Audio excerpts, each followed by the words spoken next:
Imagine, if you will, that you just happen upon a tube of nice, shiny, pre-1982 pennies. Now, penny is the wrong term. It's actually a cent here in the United States of America, but you might be marginally excited to find an old tube of pennies. But imagine inspecting a little bit further and finding boxes and bags full of Lincoln cents. Yes, indeed, to the tune of 1 million of them approximately. Yeah, that's exactly what happened. And I'm going to share with you the details of this story as we explore.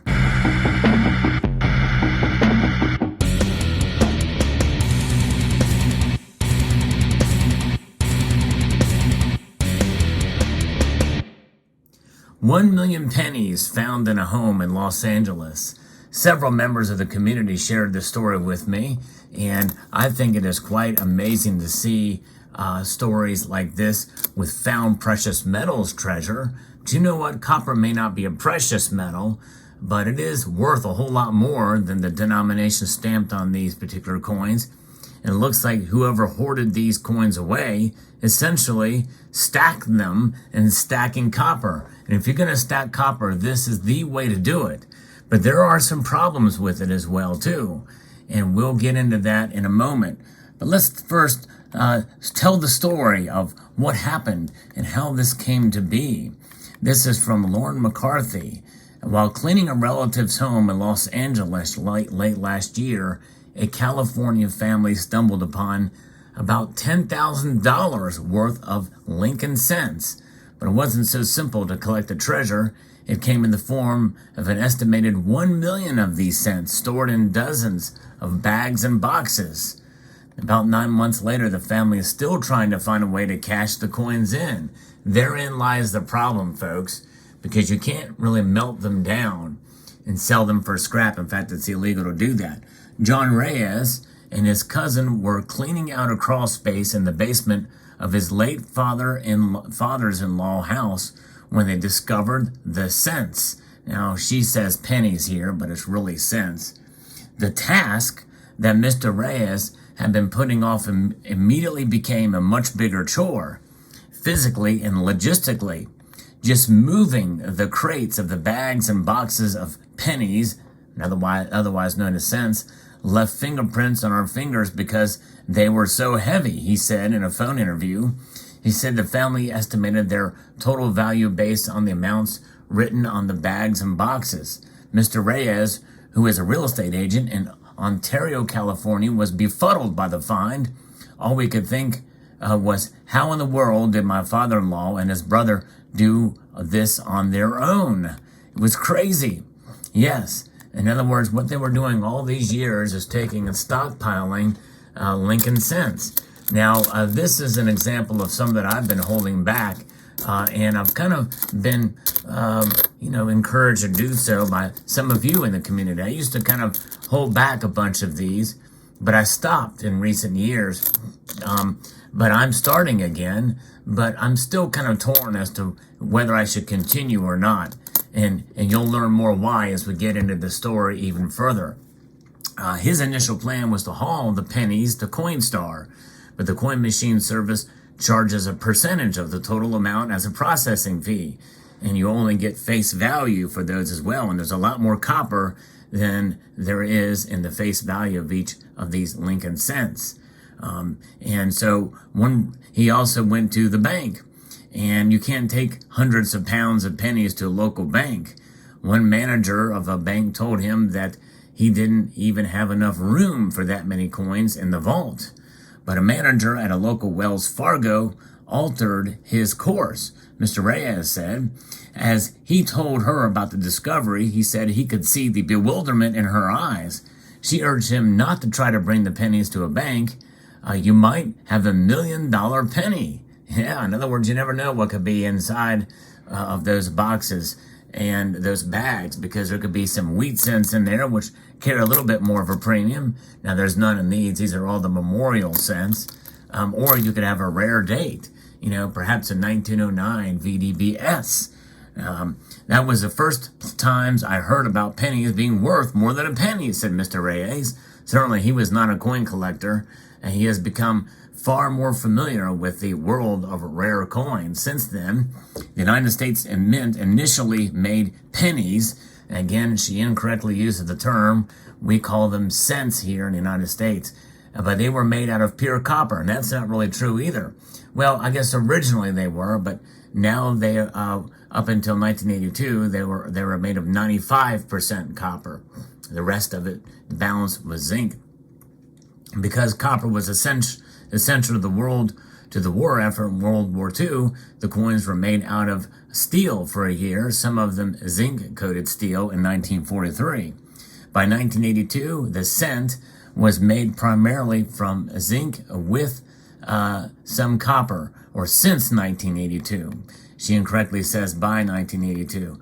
Mr. Ray's father-in-law, who the family did not want to identify, was a wartime baby who immigrated to the United States from Germany in the 1960s, Mr. Reyes said, and he was a big believer in metals, so he bought copper pennies thinking their value would increase over time. Yeah, that's pretty, so amazingly, he didn't just collect them out of pocket change. Apparently, he bought them. The U.S. Mint struck a limited number of copper cents, and some have turned out to be particularly valuable. And when they struck these cents, according to the Mint, the very few 1943 copper alloy cents made in error are known to remain in existence. There's very, very few of them. One sold in 1996 for $82,500. Another sold for nearly $300,000 in 2022. But good luck searching through 1 million cents to find those. Mr. Reyes and his family are not interested in sifting through the pennies for rare finds. One attempt at examining the loose pennies only lasted an hour. Yeah. And that was probably a drop in the bucket of how many would have to have gone through to find any more rarities or even wheat cents. One attempt at examining these loose pennies, and they were clueless. Instead, they decided to sell the entire lot, which takes 2 or 3 trucks to move in its entirety, and listed the pennies on OfferUp, an online sales marketplace, for $25,000. That's 2.5 times face, which is about what the copper content is worth in each of those. You must pick them up from us, read the posting, which noted that some of the coins might be valuable, but that the family did not know that for certain. At first, the family only received offers for some, but not all of the coins. Yeah, no one is going to buy them all at once, or it's highly unlikely, and I think that's part of their problem, is trying to sell them in one huge lot. And recently, the discovery of the coins was covered by a local television station, and Mr. Reyes was inundated with queries from potential buyers, and so far around 300 offers. The family has received offers from people who propose to go through the pennies first and strike a deal on the potential sale of any rare finds, but it has declined. I'm not trying to oversell this, Mr. Reyes said, as he told prospective buyers, but I haven't even scratched the surface.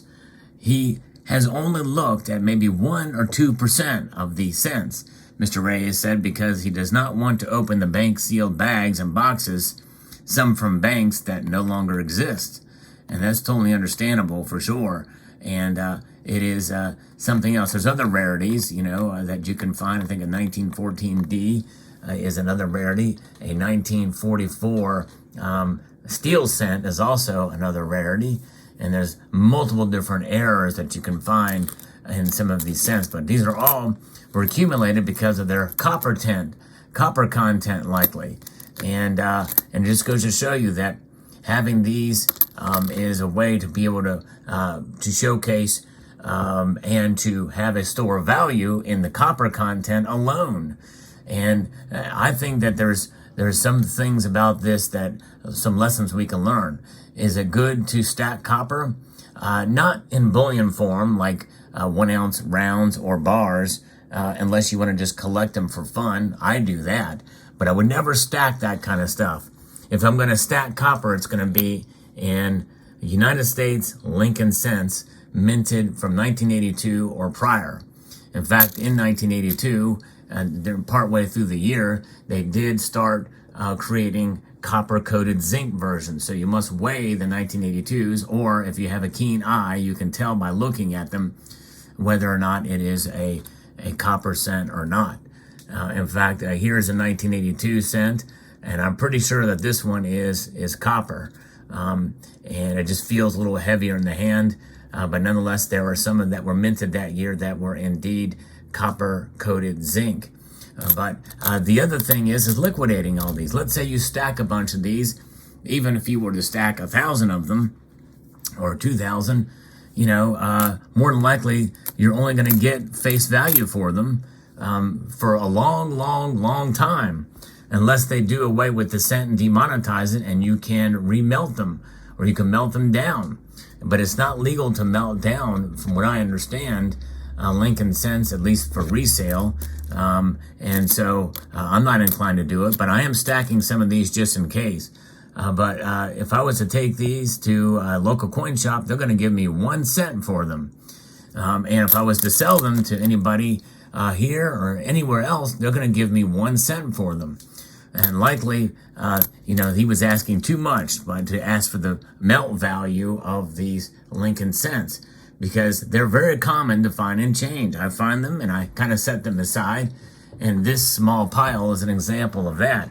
But nonetheless, what a fascinating story indeed. And are you stacking cents? And how many do you have? What are your thoughts on this story and how you liquidate them? Because that's one thing that is troubling about stacking Lincoln cents as liquidation, when you can easily find Lincoln cents everywhere, and people are only paying and transacting with them with the total sum of 1 cent, and that's it. So let me know what your thoughts are in the comment section below. I'd like to extend a multitude of gratitude to you all for taking the time to watch, and to encourage you to please rate, share, comment, and subscribe.